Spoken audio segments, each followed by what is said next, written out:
കാഴ്ചപ്പാടിന്റെ അടിസ്ഥാനത്തിലാണ് ഈ വിഷയത്തെ എല്ലാവരും സമീപിക്കുന്നത്.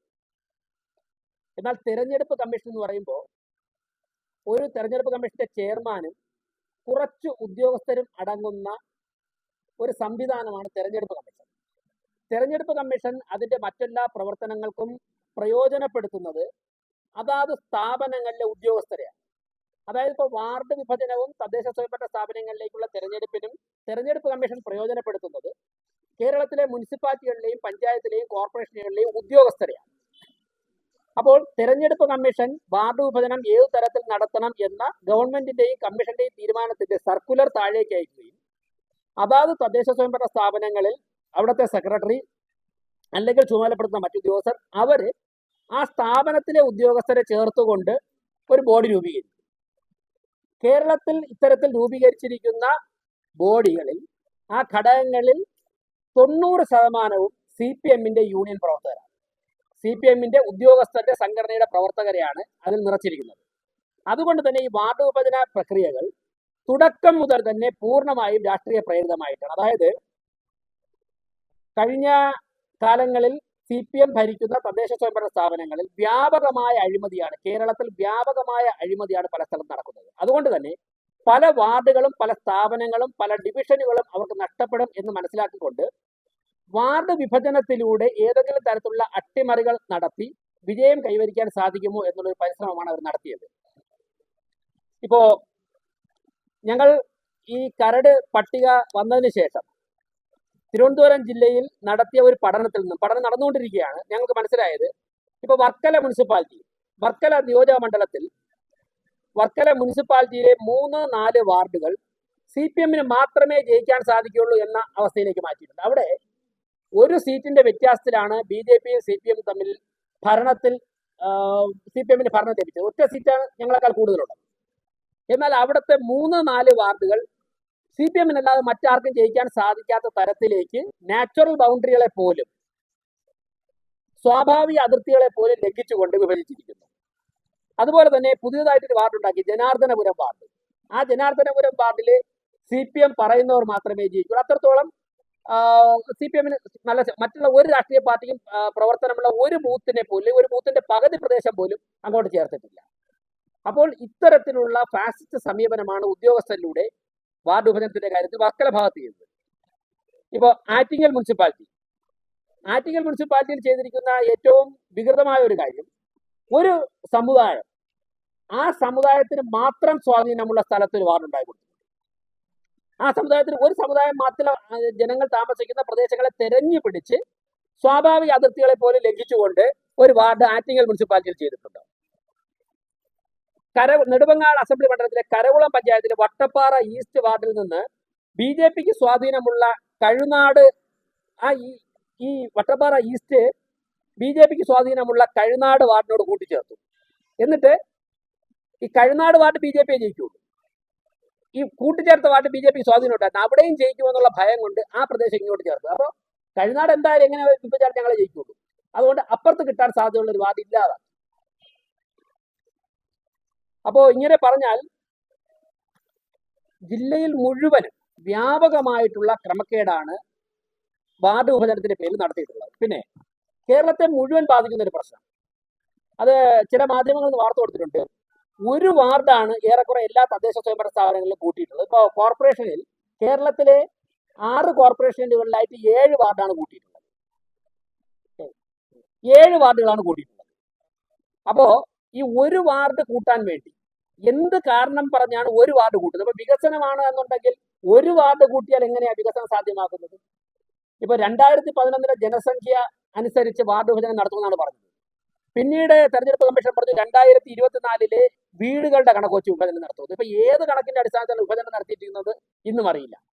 ഒരു വാർഡ് കൂട്ടുന്നത് എന്ത് മാനദണ്ഡത്തിലാണെന്ന് അറിയില്ല. ഇനി ഒരു വാർഡ് കൂട്ടണമെങ്കിൽ തന്നെ ജനസംഖ്യയും വീടുകളുടെ എണ്ണവും ഏറ്റവും കൂടുതലുള്ള 4-5 വാർഡുകൾ വിഭജിച്ചാൽ ഒരു വാർഡ് രൂപീകരിക്കാം പുതിയതായിട്ട്. അതിനു പകരം ഈ 100 വാർഡുകളും, ഇപ്പൊ ഒരു കോർപ്പറേഷനിലെ എല്ലാ വാർഡുകളും വിഭജിച്ച് ബൂത്തുകൾ അങ്ങോട്ട് മാറ്റി ഇങ്ങോട്ട് മാറ്റി അവർക്ക് ഇഷ്ടമുള്ള സ്ഥലത്തേക്ക് എടുത്തു വെച്ച് പൂർണ്ണമായിട്ട് വിഭജിക്കുമ്പോൾ ഉണ്ടാകുന്ന അടിസ്ഥാന പ്രശ്നങ്ങളിലേക്കാണ് BJP വിരൽ ചൂണ്ടുന്നത്. അതിൽ ഒന്ന്, ഇപ്പൊ നമ്മുടെ തിരുവനന്തപുരം കോർപ്പറേഷൻ 100 വാർഡ് 101 വാർഡാക്കി. 100 വാർഡുകളെയും വിഭജിച്ചാണ് 101 വാർഡ് ഉണ്ടാക്കി. അപ്പൊ എന്താ സംഭവിക്കുന്നത്? ഈ ഇരിക്കുന്നതിൽ ഉൾപ്പെടെ തിരുവനന്തപുരം കോർപ്പറേഷനിൽ താമസിക്കുന്ന എല്ലാവരുടെയും വീട്ടു നമ്പർ മാറും. അപ്പോൾ വീടുകളുടെയും സ്ഥാപനങ്ങളുടെയും ഉൾപ്പെടെ ഒരു 6 ലക്ഷം വീടുകളുടെയും സ്ഥാപനങ്ങളുടെയുമായി 6 ലക്ഷം കെട്ടിടങ്ങളുടെ ടി സി നമ്പർ മാറ്റണം ഈ ഒരു വാർഡ് രൂപീകരിക്കുന്നതിന്റെ ഭാഗമായിട്ട്. ഇനി ഇവിടെ താമസിക്കുന്ന ഒരു 16 ലക്ഷം ആൾക്കാരുണ്ട്, ഏറ്റവും കുറഞ്ഞത് 16 ലക്ഷം പേർ, വോട്ടുള്ളവരും ഇല്ലാത്തവരുമായിട്ട്. ഇവരുടെ ഇത്രയും പേരുടെ ആധാർ കാർഡിലെ ടി സി മാറ്റണം, പാസ്പോർട്ടിലെ ടി സി മാറ്റണം, ലോകത്തിന്റെ എവിടെയൊക്കെ ഡോക്യുമെന്റ്സ് എന്തെങ്കിലും സബ്മിറ്റ് ചെയ്തിട്ടുണ്ടോ ആ ഡോക്യുമെന്റ്സിലേക്ക് ടി സി മാറ്റണം. അല്ലെങ്കിൽ എപ്പോഴും ഇപ്പോൾ പാസ്പോർട്ടൊക്കെ ആണെന്നുണ്ടെങ്കിൽ വിദേശ രാജ്യത്തേക്കുള്ളവരാണെങ്കിൽ ആ പാസ്പോർട്ടിൽ പറഞ്ഞിരിക്കുന്ന ഇത്ര നമ്പറും പുതിയ വീടിന്റെ നമ്പർ അനുസരിച്ച് ഇതും തമ്മിൽ സെയിം ആണെന്ന് പറഞ്ഞിട്ട് അഫിഡവിറ്റ് കൊണ്ട് കിടക്കണം. എവിടെ പോയാലും അഫിഡവിറ്റ് കൊണ്ട് കിടക്കണം.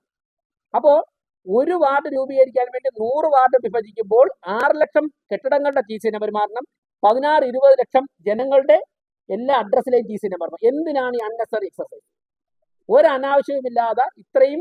ഇനി ഇത് ഇത്രയും പൂർത്തിയാവണമെങ്കിൽ ഏതൊരു പത്രത്തിന് വാർത്ത കൊടുത്തിട്ടുണ്ട്, ഉദ്യോഗസ്ഥര് നാളെ മുതൽ ഇതിന്റെ പണിക്കിറങ്ങണം. മിനിമം ഒരു 2 വർഷം അല്ലെങ്കിൽ 3 വർഷം. നമ്മുടെ കോർപ്പറേഷൻ ഉദ്യോഗസ്ഥരെ അറിയാം, ആകെ 1 മണിക്കൂറാണ് ജോലി ചെയ്യണത്, 6 മണിക്കൂർ റെസ്റ്റാണ് നമ്മളെ പഞ്ചായത്തിൽ കോർപ്പറേഷനിലൊക്കെ. ഈ ഉദ്യോഗസ്ഥർ ഇപ്പൊ തന്നെ ചെയ്യുന്നതാണെന്ന് അറിയാമല്ലോ. ഇവർ രാവിലെ ഇറങ്ങി ടി സി മാറ്റാണെന്ന് പറഞ്ഞുകൊണ്ട് പിന്നെ അടുത്ത ആഴ്ചയായിരിക്കും വരുന്നത്. അപ്പോൾ ഒരു 3-4 വർഷം ഉദ്യോഗസ്ഥർ കയറി ഇറങ്ങിയാൽ മാത്രമേ 6 ലക്ഷം വീടിന്റെ ടി സി മാറ്റട്ടെ. വാർഡ് വിഭജിച്ച മാറ്റിയല്ലേ ഒക്കെ ഉള്ളൂ. പിന്നെ അതിന്റെ 4 ഇരട്ടി ജനങ്ങൾ, എന്താ പ്രായമായ ആൾക്കാരൊക്കെ തന്നെ അക്ഷയയിൽ പോകണം, ജനസേവന കേന്ദ്രത്തിൽ പോകണം. ഇതിൽ ഉണ്ടാകുന്ന പ്രശ്നങ്ങൾ എത്ര വർഷം നീണ്ടിക്ക്, എത്ര കോടി രൂപയുടെ നഷ്ടമാണ്, എന്തുമാത്രം മാൻ പവർ വേണ്ടി വരും, എന്തുമാത്രം ഉദ്യോഗസ്ഥരുടെ ഓഫീസിൽ നിന്ന് ജനങ്ങൾക്ക് വേണ്ടി ചെയ്യേണ്ട ജോലികൾ ചെയ്യാനുള്ള സമയമാണ് നഷ്ടപ്പെടുന്നത്. അപ്പോൾ ഒരു വാർഡ് കൂട്ടാൻ വേണ്ടി 100 വാർഡ് എന്തിനാണ് വിഭജിക്കുന്നത്? ഒരു വാർഡ് കൂട്ടാൻ വേണ്ടി 6 ലക്ഷം കെട്ടിടങ്ങളുടെ ടി സി നമ്പർ എന്ത് മാറ്റണം? ഒരു വാർഡ് പുതുതായി രൂപീകരിക്കാൻ വേണ്ടി 16 ലക്ഷം ജനങ്ങളുടെ ആധാർ കാർഡും തിരിച്ചറിയലേക്ക് മാറ്റുന്നതിനാണ്. അപ്പോൾ ഇത് ഞാൻ ഒരു സ്ഥാപനത്തിന്റെ പറഞ്ഞത്, കേരളം മുഴുവൻ എടുത്തു കഴിഞ്ഞാൽ ഇങ്ങനെയാണ്. ഇപ്പോൾ കോഴിക്കോട് കോർപ്പറേഷൻ ഒരു വാർഡ് കൂട്ടാൻ വേണ്ടി എല്ലാ വാർഡും വിഭജിച്ചിട്ടുണ്ട്. എന്നാൽ വികസനം സാധ്യമാവണമെങ്കിൽ അഡീഷണൽ പണം അനുവദിക്കണം. അതിനെക്കുറിച്ച് പറഞ്ഞിട്ടില്ല, ഒന്നും പറഞ്ഞിട്ടില്ല. അപ്പോൾ തദ്ദേശ സ്വയംഭരണ സ്ഥാപനങ്ങളിൽ LDF നേരിടുന്ന അഴിമതി ഭരണത്തിന് തിരിച്ചടി ഉണ്ടാകുമെന്നുള്ള ഭയം അത് അകറ്റാൻ വേണ്ടിയാണ് വാർഡ് വിഭജനത്തിലൂടെ അവർ പരിശ്രമിക്കുന്നത് എന്നുള്ളതാണ് പ്രധാനപ്പെട്ട ഉയർന്നു വരേണ്ട സംഗതി. മറ്റൊന്ന്, ഇപ്പോൾ നമ്മുടെ ഇവിടുത്തെ, ഞാൻ കൂടുതലും തിരുവനന്തപുരം ബേസ് ചെയ്താണ് സംസാരിക്കുന്നത്, മറ്റുള്ള പഞ്ചായത്തുകളിലൊക്കെ പഠന റിപ്പോർട്ടുകൾ വന്നുകൊണ്ടിരിക്കുകയാണ്. ഇപ്പോൾ വാർഡ് കൂട്ടി, 8 വാർഡ് കുറച്ചു, 9 വാർഡ് കൂട്ടി. CPM കൊടുത്തിട്ടുള്ള നിർദ്ദേശം, CPM ജയിച്ചിട്ടുള്ള അരിവാൾ ചുറ്റിയ നക്ഷത്ര അടയാളത്തിൽ ജയിച്ചിട്ടുള്ള ഒരു വാർഡ് ഇല്ലാതാക്കിയിട്ടില്ല. മറ്റുള്ള രാഷ്ട്രീയ പാർട്ടികളുടെ BJP ജയിക്കുന്ന വാർഡുകൾ ഇല്ലാതാക്കിയിട്ടുണ്ട്, കോൺഗ്രസ് ജയിക്കുന്ന വാർഡുകൾ ഇല്ലാതാക്കിയിട്ടുണ്ട്. CPI കൂടെ നിന്ന് എല്ലാ അഴിമതിക്കും കൂട്ടിയിരിക്കുന്ന CPI ജയിച്ച വാർഡുകൾ പോലും ഇല്ലാതാക്കിയിട്ടുണ്ട്. CPM ജയിക്കുന്ന വാർഡുകളൊന്നും ഇല്ലാതാക്കിയിട്ടില്ല. ഇപ്പോൾ കഴക്കൂട്ടം വാർഡിലാണ് ഏറ്റവും കൂടുതൽ. കഴക്കൂട്ടത്ത് 6 വാർഡ് കൂടിയിട്ടുണ്ട്. കഴക്കൂട്ട അസംബ്ലി മണ്ഡലത്തിൽ ഒരു വാർഡ് കുറച്ചിട്ടില്ല. എന്നാൽ കഴക്കൂട്ട അസംബ്ലി മണ്ഡലത്തിൽ CPMന്റെ കോട്ടകളിലായിട്ട് ആകെ 9 വാർഡ് കൂടിയതിൽ 6ഉം കഴക്കൂട്ടത്താണ്. വട്ടിയൂർക്കാവ് മണ്ഡലത്തിൽ പട്ടം താണുപിള്ളയുടെ PTP നഗർ വാർഡ്. പട്ടം താണുപിള്ള കേരളത്തിലെ മുൻ മുഖ്യമന്ത്രിമാരിൽ ഒരാളാണ്. അദ്ദേഹത്തിന്റെ പേരിലുള്ള ഉണ്ടായിരുന്ന ഒരു വാർഡാണ്. കേരളത്തിലെ ആദ്യത്തെ തിരുവനന്തപുരത്തെ ഒരു റെസിഡൻഷ്യൽ ഏരിയയാണ്. PTP വാർഡിനില്ല. ശ്രീവരാഹം വാർഡില്ല. കുരിയാത്തി വാർഡില്ല. തിരുവനന്തപുരം മണ്ഡലത്തിൽ മാത്രം 6 വാർഡ് കുറച്ചപ്പോൾ ഒരു വാർഡ് കൂട്ടിയിട്ടില്ല. എന്നാൽ കഴക്കൂട്ടം മണ്ഡലത്തിൽ ഒരു വാർഡും കുറച്ചിട്ടില്ല, 6 വാർഡ് കൂട്ടിയിട്ടുണ്ട്. അതെല്ലാം CPMന്റെ കോട്ടകളിൽ കൂട്ടാനുള്ള പരിശ്രമമാണ് വരുന്നത്. ശ്രീവരാഹം വാർഡ് ഇല്ലാതാക്കി, ഭീമാപള്ളി വാർഡ് നിലനിർത്തിയിട്ടുണ്ട്. പെരുന്താന്നി, കുരിയാത്തി ഒക്കെ ഇല്ലാതാക്കി, PTP ഇല്ലാതാക്കി. ശംഖുമുഖം ഏറ്റവും പ്രാധാന്യമുള്ള, ചരിത്ര പ്രാധാന്യമുള്ള, ആറാട്ട് നടക്കുന്ന നമ്മുടെ ടൂറിസം മാപ്പിലുള്ള വാർഡാണ് ശംഖുമുഖം. ശംഖുമുഖം ജയിക്കുന്ന BJP അല്ല, പക്ഷേ ശംഖുമുഖം വാർഡ് എന്ത് പ്രാധാന്യമുള്ള ശംഖുമുഖം എന്നുള്ള സ്ഥലത്ത് തിരുവനന്തപുരത്തിനോളമോ തിരുവനന്തപുരത്തിനേക്കാൾ കൂടുതൽ പ്രാധാന്യമുണ്ട്, മുൻപേ ചരിത്ര പ്രാധാന്യമുള്ള ശംഖുമുഖം വാർഡില്ലാതാക്കി. ഇനിയാണ് ഏറ്റവും വലിയ പരിഹാസപാത്രമായി തെരഞ്ഞെടുപ്പ് കമ്മീഷൻ മാറുന്ന അടുത്ത ഘട്ടത്തിലേക്ക് പോകുന്നത്. വാർഡ് വിഭജനത്തിന് വേണ്ടി, ഇതിന്റെ കോപ്പി തരാൻ ആവശ്യമുള്ളത്, വാർഡ് വിഭജനത്തിന് വേണ്ടി അവർ ഡിപ്പെൻഡ് ചെയ്തിരിക്കുന്ന രേഖയാണ്. അതായത് K-സ്മാർട്ട്, നേരത്തെ IKM എന്ന സോഫ്റ്റ്വെയർ ആയിരുന്നു, ഇപ്പൊ K-സ്മാർട്ട് എന്ന് പറയുന്ന സോഫ്റ്റ്വെയറിലാണ് കേരളത്തിലെ തദ്ദേശ സ്വയംഭരണ സ്ഥാപനങ്ങളിലെ വീടുകളുടെ എണ്ണം, ഇങ്ങനെയുള്ള ഡീറ്റെയിൽസ് ഒക്കെ അവർ ശേഖരിച്ചിരിക്കുന്നത്. അവരൊരു ഡോക്യുമെന്റ് കഴിഞ്ഞ ദിവസങ്ങളിൽ പുറത്തിറക്കി. വിവരാവകാശ രേഖ അനുസരിച്ച് ഞങ്ങൾക്ക് കിട്ടിയതാണ്. വിവരാവകാശ നിയമം അനുസരിച്ച് ഞങ്ങൾ ശേഖരിച്ചാണ്. അതിൽ 100 വാർഡുകളുടെയും വീടുകളുടെ എണ്ണം കൊടുത്തിട്ടുണ്ട്. ഈ രേഖ മാനദണ്ഡമാക്കിയാണ് വാർഡ് വിഭജനം നടത്തിയിട്ടുള്ളത്. ഒരു ഒറ്റ നോട്ടത്തിൽ തന്നെ ഇതിലെ ക്രമക്കേട് ബോധ്യമാവും. ഞാൻ പറയാം. വിഭജിക്കണമെന്ന് CPM തീരുമാനിച്ചിട്ടുള്ള വാർഡുകളിലൊക്കെ തന്നെ വീടുകളുടെ എണ്ണം 1000 1500 കൂട്ടിയാണ് കാണിച്ചിട്ടുള്ളത്. അവിടെ അത്ര അങ്ങനെയുള്ള വീടില്ല. ഇപ്പൊ ഉദാഹരണത്തിന് കൊടുങ്ങാനൂർ വാർഡ്, ഇതിന്റെ കോപ്പി തരാം. 37ാമത്തെ നമ്പർ വാർഡാണ് കൊടുങ്ങാനൂർ വാർഡ്. കൊടുങ്ങാനൂർ വാർഡിൽ 4519 വീടുള്ളതായിട്ടാണ് ഒരു രേഖ അവർ പുറത്തിറക്കി വിഭജിച്ചിരിക്കുന്നത്. എന്നാൽ നിങ്ങളൊക്കെ തന്നെ റിപ്പോർട്ട് ചെയ്ത ഒരു സമരമുണ്ട്. നികുതി വെട്ടിപ്പിനെതിരെ BJPയുടെ നേതൃത്വത്തിൽ നടത്തിയ ഒരു ഉപവാസ സമരം. അത് വളരെ ചർച്ചയായ പ്രതികളേക്ക് അറസ്റ്റ് ചെയ്തു.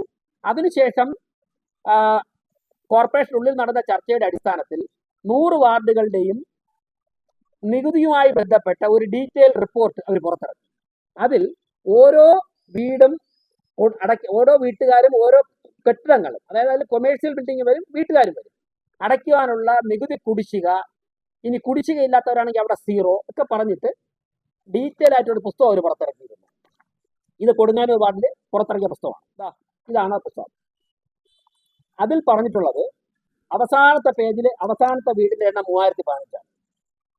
ഇതിൽ വീടും വരും, കൊമേഴ്സ്യൽ സ്ഥാപനങ്ങളും വരും, കടകളും വരും, ക്ഷേത്രങ്ങൾ വരും, എല്ലാം വരും. നികുതി അടയ്ക്കേണ്ട എല്ലാ സ്ഥാപനങ്ങളും വരും.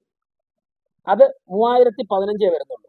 എന്നാൽ വാർഡ് വിഭജനത്തിന് വേണ്ടി അവർ ഇറക്കിയ രേഖ അനുസരിച്ച് 4519. ഞങ്ങൾ ചോദിക്കുന്നത് 2 വർഷം കൊണ്ട് എങ്ങനെയാണ് 1500 വീട് കൂടുന്നത്?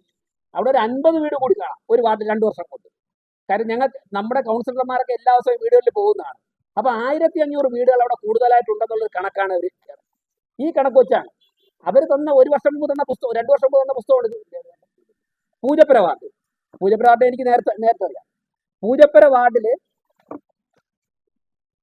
42ാം നമ്പർ 5676 വീടുണ്ടെന്നാണ് പറയുന്നത്. എന്നാൽ അവര് കോർപ്പറേഷൻ തന്നെ 2 വർഷം മുമ്പ് തന്ന പുസ്തകത്തിൽ 4038 ഉണ്ട്, വീടുകളും കടകളും ഉൾപ്പെടെ. അല്ലെങ്കിൽ അവർ പറയട്ടെ, ഇത് അവർ തന്ന പുസ്തകമാണ്. 4038 അതിൽ പറയുന്നുള്ളൂ.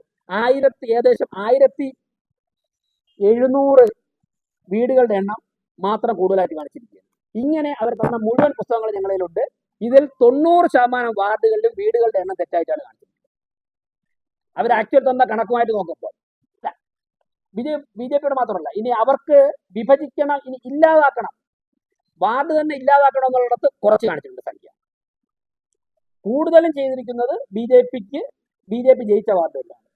ഇനി വീണ്ടും ഭരണസമിതിയും തെരഞ്ഞെടുപ്പ് കമ്മീഷനും അവകാശിതരാകുന്ന മറ്റൊരു രേഖകൾ കാണിക്കാം. 4,17,000 വീടുകൾ ആകെ കോർപ്പറേഷനിൽ ഉണ്ട് എന്നാണ് ഈ തന്നിട്ടുള്ള കണക്ക് പ്രകാരം മനസ്സിലാവുന്നത്, ആകെ കൂട്ടി നോക്കുമ്പോൾ. എന്നാൽ 2020, 2022, 2023 വാർഷിക ഭരണ റിപ്പോർട്ടാണ് ഇത്. അവർ കൗൺസിലിന്റെ മുമ്പ് വെച്ച് അംഗീകരിച്ച റിപ്പോർട്ടാണ്.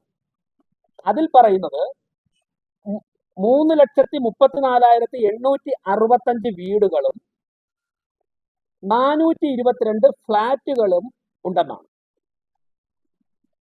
അപ്പൊ ഈ 422 ഫ്ലാറ്റുകളും 3,34,865 വീടുകളും ചേരുന്നതാണ് തിരുവനന്തപുരത്ത് ജനങ്ങൾ താമസിക്കുന്ന കെട്ടിടങ്ങൾ. ബാക്കിയുള്ള കുറച്ച് കൊമേഴ്സ്യൽ സ്ഥാപനങ്ങൾ അതിൽ വരില്ല.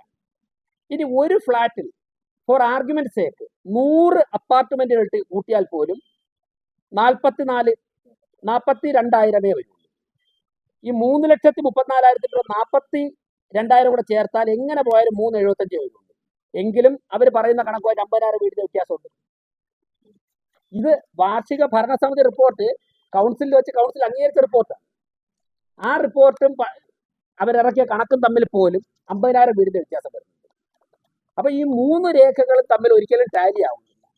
അപ്പൊ ഇത്രത്തോളം കൃത്രിമം കാണിച്ചുകൊണ്ടാണ് വാർഡ് വിഭജനം എന്നുള്ള വളരെ വലിയൊരു ടാസ്കിലേക്ക് പോകുന്നത്. അപ്പൊ ഈ വാർഡ് വിഭജനത്തിന് സ്വീകരിച്ച അടിസ്ഥാന രേഖകൾ തന്നെ ബോഗസ് ആണ്, മാനിപ്പുലേറ്റഡ് ആണ്. ഈ രേഖ ഞങ്ങൾ ചലഞ്ച് ചെയ്യുകയാണ്. ഇനി മാധ്യമപ്രവർത്തകർക്ക് ഒരു അക്കാഡമിക് ഇൻട്രസ്റ്റിൽ സമയം ലഭിക്കുന്നത് പോലെ ഞങ്ങൾ പറയുന്ന ഒരു 2 or 3 വാർഡ് ഏതെങ്കിലും ഒരു മാധ്യമം സാമ്പിളായിട്ട് എടുത്തിട്ട് അവിടെ പോയി റെസിഡൻസ് അസോസിയേഷനുകളായിട്ട് സംസാരിച്ചോ ഫിസിക്കൽ വെരിഫിക്കേഷൻ നടത്തിയോ നോക്കാം. ഈ വീടിന്റെ വ്യത്യാസം കണ്ടുപിടിക്കാൻ സാധിക്കും. ജനസംഖ്യ ആനുപാതികമാണെന്നുണ്ടെങ്കിൽ 2011 സെൻസസ് അല്ലേ, 2011 അവസാനം 14 വർഷം മുമ്പ് നടന്ന സെൻസസ് ആണ്. ജനസംഖ്യ ആനുപാതികമാണെങ്കിൽ ഓരോ വാർഡിൽ ഇപ്പൊ എത്ര ജനസംഖ്യ ഉണ്ടെന്നുള്ള കണക്ക് പുറത്തുവിട്ടെ. ജനസംഖ്യ ആണെന്നുണ്ടെങ്കിൽ ഓരോ വാർഡിലുള്ള കറക്റ്റ് ജനസംഖ്യ പുറത്തുവിട്ട്. 2011 സെൻസസ് നടത്തുമ്പോൾ 2011 സെൻസസ് കമ്മീഷൻ പുറത്തുവിട്ട കണക്ക് 2010 എടുത്തു തുടങ്ങിയാണ്. 2010 സെൻസസ് ആക്ടിവിറ്റി ആരംഭിച്ചാണ്. 2009 അവസാനം 2010 നടന്ന സെൻസസ് വർക്കാണ് 2011 റിപ്പോർട്ടായിട്ട് പുറത്തു വരുന്നത്. ആ റിപ്പോർട്ട് പുറത്തു വരുന്നതിന് മുമ്പ് തന്നെ വാർഡ് വിഭജിച്ചിരുന്നു. 2010 അവസാനത്തെ ഡീലിമിറ്റേഷൻ. അപ്പൊ എങ്ങനെ വാർഡ് കണക്കിന് ആ കണക്ക് കൂട്ടുന്നത്? കാര്യം സെൻസസ് റിപ്പോർട്ട് പുറത്തു വന്നത് 2011 വാർഡ് വിഭജനം 2010 നടത്തി. 2010 ശേഷം വാർഡ് വിഭജനം നടത്തിയിട്ടില്ല. അപ്പൊ സെൻസസ് റിപ്പോർട്ടിന്റെ 2010 വാർഡ് വിഭജനം നടത്തി. 2011 പുറത്തു വന്ന സെൻസസ് റിപ്പോർട്ടിന്റെ അടിസ്ഥാനത്തിൽ എങ്ങനെയാണ് 2010 വാർഡ് വിഭജനം നടത്തുന്നത്? പിന്നെ ഈ ഞങ്ങൾ കൊടുത്ത വിവരാവസ്ഥ തന്നെ പറയുന്നുണ്ട്, 88 വാർഡിന്റെ വിവരങ്ങൾ മാത്രമേ കയ്യിലുള്ളൂ. സെൻസസിന്റെ 88 വാർഡുകളുടെ വിവരങ്ങൾ മാത്രമേ സെൻസസ് കയ്യിലുള്ളൂ എന്ന് അവർ തന്നെ പറയുന്നുണ്ട്. ഇത് കോർപ്പറേഷൻ നമ്പർ. കാരണം ഈ ഇലക്ഷൻ കമ്മീഷൻ ഡിപ്പെൻഡ് ചെയ്യുന്നത് കോർപ്പറേഷൻ കൊടുക്കുന്ന ഈ ഡോക്യുമെന്റ് ആണെന്നേ. ഞങ്ങളുടെ പ്രശ്നം എന്താണെന്ന് വെച്ച് കഴിഞ്ഞാൽ ഇലക്ഷൻ കമ്മീഷന്റെ ഡോക്യുമെന്റ്സിനെ ഞങ്ങൾ ചലഞ്ച് ചെയ്ത് തുടങ്ങിയിട്ടില്ല. ഞങ്ങൾ ചലഞ്ച് ചെയ്യുന്നത് കോർപ്പറേഷൻ ഇറക്കിയ ഈ വിഭജനത്തിന് അടിസ്ഥാനമാക്കി ഐക്യം ഇറക്കിയ കേസ് മാറ്റം ഇറക്കിയ ഡോക്യുമെന്റാണ് ചലഞ്ച് ചെയ്യുന്നത്. ഈ ഡോക്യുമെന്റ് ബോഗസ്. അങ്ങനെയാണെങ്കിൽ അവരിറക്കിയ ഈ ഡോക്യുമെന്റ് കറക്റ്റ് ആണെങ്കിൽ ഇതിൽ അത് കാണാത്തുണ്ട്. ഇതും അവരിറക്കിയില്ല. ഈ വാർഷിക ഭരണ റിപ്പോർട്ടിൽ 50,000 വീടിന്റെ വ്യത്യാസം പറഞ്ഞിട്ടുണ്ടല്ലോ, അതും അവരിറക്കിയില്ലേ? അത് പറയണ്ടേ? ഇപ്പൊ 5, 10, 20 വീടിന്റെ വ്യത്യാസം നമുക്ക് മനസ്സിലാവാം. ചിലപ്പോൾ TC ഇടാൻ വിട്ടുപോയി, വലിയ താമസിക്കുന്നു, അങ്ങനെ മനസ്സിലാക്കാം. അല്ല, ജനസംഖ്യ ഞാൻ ചോദിക്കുന്നത്, ജനസംഖ്യ അവർ പറയുന്നുണ്ട് ഏത് കണക്കിനെ മാനദണ്ഡമാക്കിയാണ് ഈ ജനസംഖ്യ അവർ കണ്ടുപിടിച്ചത്? അവർ പറയുന്നത് ഇപ്പം കോർപ്പറേഷൻ ഇതൊന്നും ഡീലിമിറ്റേഷൻ കമ്മീഷൻ നടത്തിയ വെരിഫിക്കേഷൻ അല്ല. ഇതൊക്കെ അതാത് തദ്ദേശ സ്വയംഭരണ സ്ഥാപനങ്ങളുടെ ഉദ്യോഗസ്ഥർ കൊടുത്താണ്. ആ ഉദ്യോഗസ്ഥർ ഏത് രേഖയെ മാനദണ്ഡമാക്കിയാണ്? നിങ്ങളൊന്ന് അന്വേഷിച്ച് നോക്ക്. ഫീൽഡില് 5% ഉദ്യോഗസ്ഥർ പോയി ഫീൽഡിൽ പോയിട്ടില്ല. നിങ്ങൾ ഈ ഫീൽഡിൽ പോയ ഉദ്യോഗസ്ഥന്മാരുടെ മൊബൈൽ റേഞ്ച് ടവർ വെച്ച് നോക്കിയാൽ ഞങ്ങൾ തയ്യാറാണ്. പോയിട്ടില്ല, ഉദ്യോഗസ്ഥർ പോയിട്ടില്ല. ഉദ്യോഗസ്ഥരെ കാത്ത് കൗൺസിലർമാർ, പഞ്ചായത്ത് മെമ്പർമാർ ഇരുന്നു, ഒരു ഉദ്യോഗസ്ഥനും പോയിട്ടില്ല. ഇത് CPM-ന്റെ പാർട്ടി ഓഫീസിൽ നിന്ന് വരച്ചു കൊടുത്ത രേഖകൾ അതുപോലെ കൊടുക്കുകയായിരുന്നു. ഞങ്ങൾ ഇതിൽ പലതിനും വിവരാവകാശ നിയമം അനുസരിച്ചിട്ട് പെറ്റീഷൻ ഫയൽ ചെയ്തിട്ടുണ്ട്. ഒരു ഡോക്യുമെന്റ് തന്നിട്ടില്ല ഇതുവരെ. ഞങ്ങൾ അപ്പീൽ കൊടുത്തിട്ടുണ്ട്. അല്ല, ഇലക്ഷൻ കമ്മീഷൻ കൊടുക്കാറായില്ലല്ലോ. ഇലക്ഷൻ കമ്മീഷൻ ആക്ടിവിറ്റി 2 ദിവസമല്ലേ തുടങ്ങിയിട്ട്. തദ്ദേശ സ്വയംഭരണ സ്ഥാപനങ്ങളിൽ കൊടുത്തിട്ടുണ്ട്, തരുന്നില്ല, രേഖകൾ തരുന്നില്ല. ഇപ്പോൾ ഉദാഹരണത്തിന് ഞാനൊരു വിവരാവകാശം കൊടുത്തത്, ഞങ്ങളിപ്പോൾ ഗിരികുമാർ സമർപ്പിച്ച ഒരു വിവരാവകാശം, ഓരോ വാർഡിലെയും വീടുകളുടെ TC നമ്പർ വേണം. അവർ തന്നിട്ടില്ല. ഇപ്പോൾ ഉദാഹരണത്തിന് പൂജപ്പുര 5676 വീടുണ്ടെന്ന ഒരു കണക്ക് അവർ പറഞ്ഞാൽ ഈ 5676 വീടുകളുടെ TC നമ്പർ എനിക്ക് തരണ്ടേ? ഞാനതിൻ്റെ പണം അടയ്ക്കാൻ തയ്യാറാണ്, പക്ഷെ അവർ തരുന്നില്ല. ഞങ്ങൾ പരിശോധിച്ചപ്പോൾ പൂജപ്പുര വാർഡിൽ 4200 വീടിലപ്പുറം ഒരു വീടുമില്ല. ജനസംഖ്യ അതിന് ഒരു × 3 ആണ് വരുന്നത്. അല്ല, അത് ഓരോ വീട്ടിലെയും കറലോ ഞങ്ങൾ നോക്കി. ഞാൻ പറയാം, അവരെ തന്ന വീടുകൾ × 2.3 ആണ്. ഒരു വീട്ടിൽ 2.3 ആൾക്കാരുണ്ടെന്നുള്ള കൺസെപ്റ്റിലാണ് അവർ ചെയ്തിരിക്കുന്നത്. അതുപോലെ തന്നെ ഒരു കാര്യം കൂടി, ഇപ്പോൾ ഒരു വാർഡ് കൂട്ടിയപ്പോൾ പട്ടികജാതി ജനവിഭാഗങ്ങൾക്ക് സംവരണം ചെയ്തുള്ള 10 വാർഡ് 9 ആക്കി കുറച്ചു. ഇപ്പോൾ പട്ടികജാതി മെമ്പർമാർ കൂടുതലും ജയിച്ചു പറഞ്ഞ BJP എന്നാണ് കഴിഞ്ഞ ടൈമിൽ ഈ ടൈമിൽ.